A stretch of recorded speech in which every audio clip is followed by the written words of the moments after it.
वर्तमान काल में अगर कहा जाए तो मनुष्य के पास बहुत कुछ है, पर शांति नहीं है। इस बात को परमेश्वर अच्छी तरह से बहुत पहले से जानते थे, इसलिए परमेश्वर ने शांति देने के लिए पहले से घोषित कर दिया था कि मैं शांति का परमेश्वर हूँ। अगर हम पहला थिस्सलुनीकी अध्याय उसका 5:23 में पढ़ें तो इन बातों को पाते हैं। अशांति इस संसार में पुरातन काल से चली आ रही है। जैसे जैसे इस पृथ्वी पर पाप अधर्म बढ़ने लगे, मनुष्य परमेश्वर से दूर होता चला गया। परमेश्वर की आज्ञाओं को, नियमों को, विधियों को ठुकराता चला गया, संसार में लीन हो गया।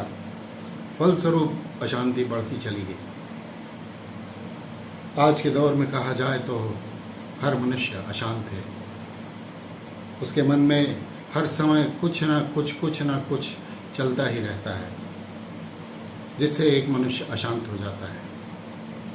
इस अशांति ही के कारण से इंसानों में बहुत से रोग आ गए, विकार आ गए, और यहाँ तक कि शारीरिक और मानसिक स्तर पे भी मनुष्य बहुत दुर्बल हो गया है। बायो के स्टूडेंट्स, मेडिकल के स्टूडेंट्स, मेडिकल स्टाफ के लोग ये जानते हैं कि हम मनुष्यों में पिट्यूटरी ग्लैंड्स और कुछ ग्लैंड्स पाई जाती हैं, जिससे हमारे शरीर में हार्मोन्स प्रवाहित होते हैं। ऐसा सर्वे किया गया है कि जब एक मनुष्य शांत चित्त रहता है तो उसमें ऐसे हार्मोन्स उत्पन्न होते हैं जो उसे स्वस्थ करते हैं। लेकिन अगर कोई मनुष्य अशांत है तो उसमें ऐसे हार्मोन्स बढ़ते हैं कि वो अस्वस्थ होता चला जाता है। आपने सुना होगा कि गर्भवती महिलाओं को डॉक्टर्स लोग, बूढ़े बुजुर्ग लोग सलाह देते हैं कि बेटा प्रसन्न रहो। उनका ये मानना है कि जब एक गर्भवती प्रसन्न रहती है तो उसका शिशु भी स्वस्थ रहता है। कहने का तात्पर्य ये है कि अगर ये अशांति हम में और आप में व्याप्त है तो ये हमारे वंशों तक में चली जाती है। आखिर इस अशांति से हमें छुटकारा कौन दे सकता है? प्रभु यीशु मसीह के काल तक अशांति बहुत बढ़ चुकी थी, और इसलिए परमेश्वर ने अपने निज पुत्र प्रभु यीशु मसीह को इस संसार में भेजा, और उसके लिए लिखा हुआ है कि हमारे लिए एक बालक उत्पन्न हुआ। और जल्दी से बता दूं कि उसका नाम शांति का राजकुमार रखा गया।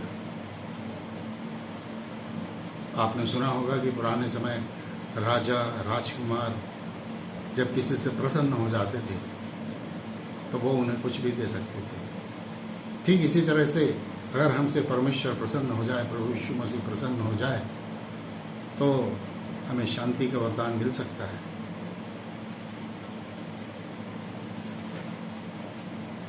ये जो प्रभु यीशु मसीह है उनके लिए ये भी कहा गया है कि वो शांति का सोता है, स्ट्रीम है। जो सोता होता है वो अविरल गति से बहता है।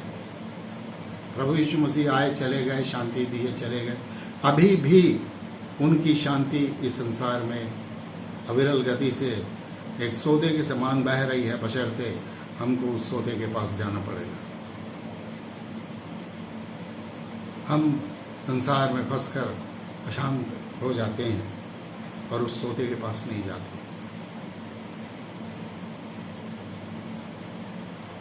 इस सोते के पास जाने से एक बात होती है।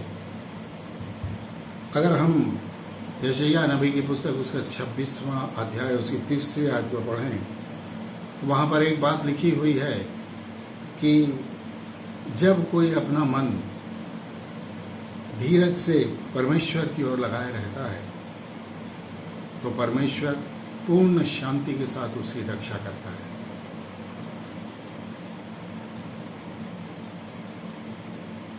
और एक बात और लिखी हुई है कि जो कलीसिया बन रही है, जो चर्च बन रहा है प्रभु यीशु मसीह का,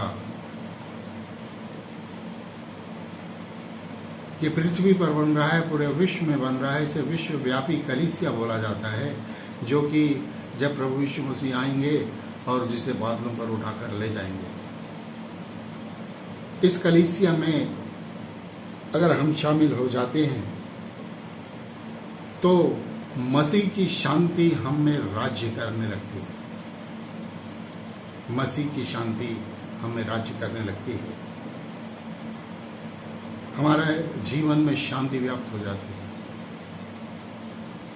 चाहे दुख हो, चाहे सुख हो, चाहे रोग हो, चाहे तकलीफ हो, चाहे क्लेश हो, चाहे कष्ट हो, चाहे निंदा हो, चाहे अपमान हो, चाहे विरोध हो, हम शांत चित्त रहते हैं।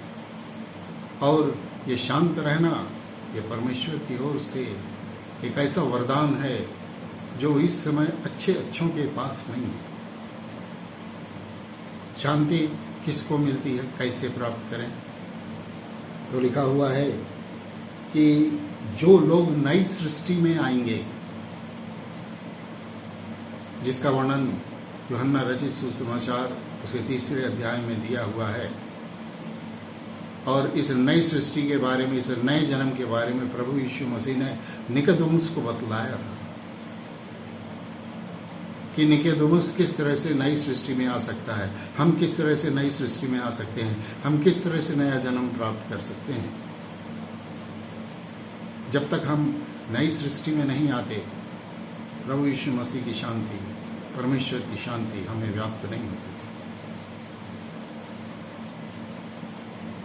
और जब हम नई सृष्टि में आ जाते हैं, जिस दिन अपने पापों और धर्मों अपराधों को परमेश्वर के सामने मान लेते हैं, प्रायश्चित कर लेते हैं, तब हमारा जीवन परमेश्वर की आत्मा के कंट्रोल में हो जाता है।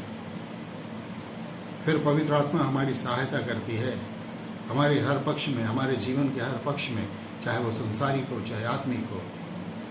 वो पवित्र आत्मा हर दिन हमको बलवंत करती चली जाती है, पढ़ाती ले जाती है, हमको सहायता मिलती है, हमको सामर्थ्य मिलती है, और इससे हम शांत चित्त हो जाते हैं, हमें शांति व्याप्त हो जाती है। आज संसार में मनुष्यों ने अपने शांति के लिए बहुत से संसाधन खोज लिए,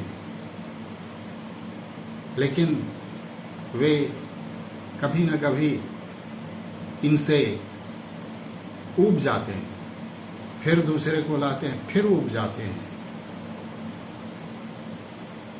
प्रभु यीशु मसीह ने कहा, मैं तुम्हें ऐसी शांति देता हूं जो संसार नहीं दे सकता है। हमें अगर सच्ची शांति पाना है इस पृथ्वी पर और परलोक में, तो हमें प्रभु यीशु मसीह के पास आना पड़ेगा। और वो उसका वायदा है कि मैं तुम्हें ऐसी शांति दूंगा जैसा कि संसार कदापि नहीं दे सकता है। आपने गौर किया होगा कि अद्भुत बातें परमेश्वर के वचन में हैं। सिलास, पौलुस जेल में बंद थे, अगले दिन न्यायालय में कुछ भी हो सकता था, यहाँ तक कि मृत्यु दंड हो सकता था, लेकिन रात्रि के समय वो गीतों और भजनों को गा रहे थे निष्फिकर, शांत चित्त, और वे स्वतंत्र हो गए। शद्रक, मेशक, अबेदनगो को भट्टी में डाल दिया, लेकिन उसके पहले भी वो शांत चित्त रहे, क्योंकि उनका परमेश्वर पर अटूट विश्वास था।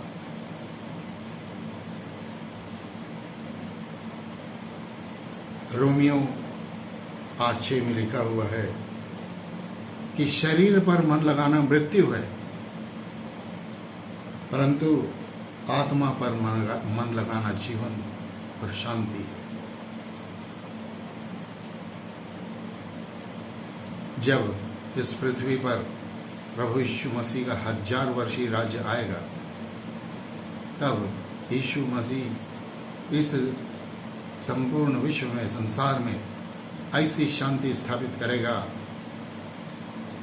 जैसी शांति की कल्पना भी हम नहीं कर सकते हैं। शैतान बांध दिया जाएगा और हर कुछ परमेश्वर के नियमों के अनुसार होगा और ये पृथ्वी परमेश्वर की महिमा से परिपूर्ण हो जाएगी। अगर आप उस राज्य में प्रवेश करना चाहते हैं तो आज ही नई सृष्टि में आइए, नया जन्म प्राप्त करिए। अभी भी परमेश्वर के अनुग्रह से इस नए जीवन का वरदान